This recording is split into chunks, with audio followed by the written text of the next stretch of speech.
Hello everyone, I am here today to discuss about preparation and use of autologous serum eye drops in oculoplasty. Clinical use of autologous serum eye drops was first described by Fox et al. In 1984. Autologous serum eye drops are rich in various growth factors, fibronectin and vitamins. They help in promoting proliferation, migration and differentiation of epithelium. Autologous serum eye drops are well established in using corneal disorders like dry eye, persistent epithelial defects, recurrent corneal erosions, and after refractive surgeries as they promote corneal epithelial growth. Matsuo et al.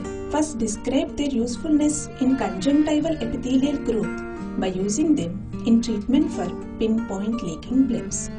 In oculoplasty, implant exposure in an ophthalmic socket is frequently seen due to insufficient blood supply and impaired wound healing. Treatment options we have in these cases are mucous membrane graft, amniotic membrane graft, or wound resuturing, all of which are surgical management options.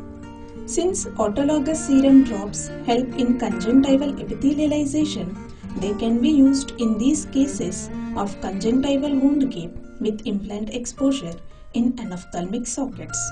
Review of literature shows there are few case reports showing good results in cases of anterior tissue necrosis in anophthalmic sockets and dermis fat graft ulcer management with autologous serum drops.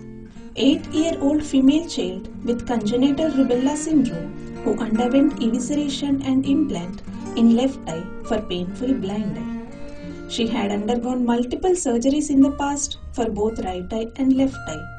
Now presented with conjunctival wound gap of about 1.5 into 1.5 mm. Since she underwent multiple surgeries in the past, needing general anesthesia for another surgery, and since the wound gap is small, we opted for using autologous serum eye drops for this child.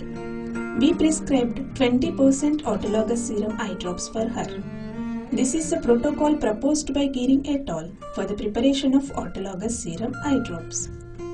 Let us look at the steps of preparation of autologous serum eye drops.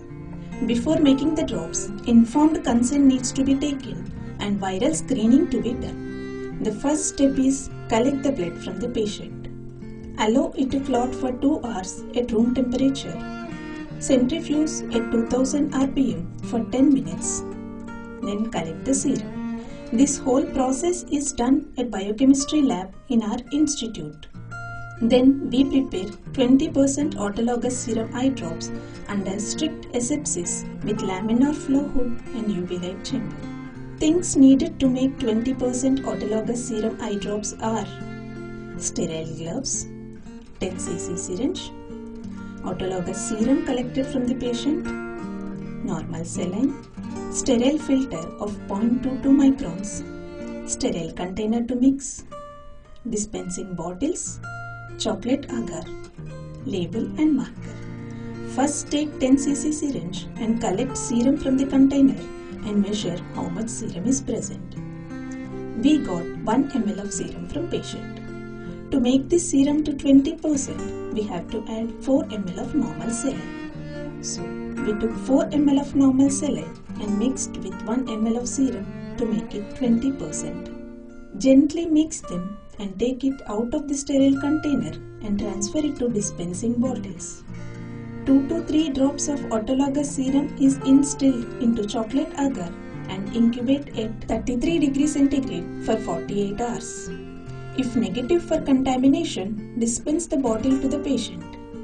Before dispensing, make sure to label the drops including name, MR number, manufacturing date and instructions on how to use it. We prescribe to use this 1 drop every hourly. And these drops needs to be stored at 4 degrees Celsius. The major advantages with these drops are easy availability and low cost to the patient, as they are prepared from patient's own blood.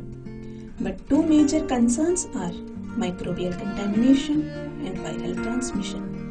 How to avoid microbial contamination? What precautions needs to be taken? As shown in the video, sterile techniques needs to be followed while preparing these drops. Needs to be checked for microbial contamination. Make sure that it is negative before dispensing. Clear instructions needs to be given to the patient regarding storage and handling.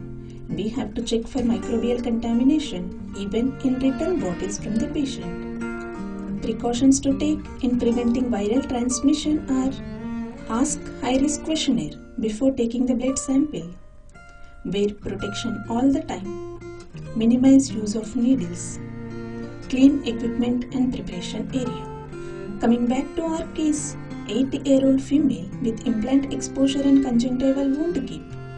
We started her on 20% autologous serum eye drops every 1 hourly. You can see that the epithelialization started after starting the drops. And after 1 month, there is complete epithelialization of the conjunctiva. This picture is at 1 year follow-up. You can see that the surface is completely epithelialized, stable and healthy. This is another case of 48-year-old female who underwent dermis fat graft for contracted socket in left eye. She presented with an ulcer on the surface of the graft with underlying fat visible through it. We started her on 20% autologous serum drops. You can see that the gap is getting filled with each visit. To conclude, autologous serum eye drops are useful alternative options to have in our armamentarium in managing cases of implant exposure with wound gap in anophthalmic sockets.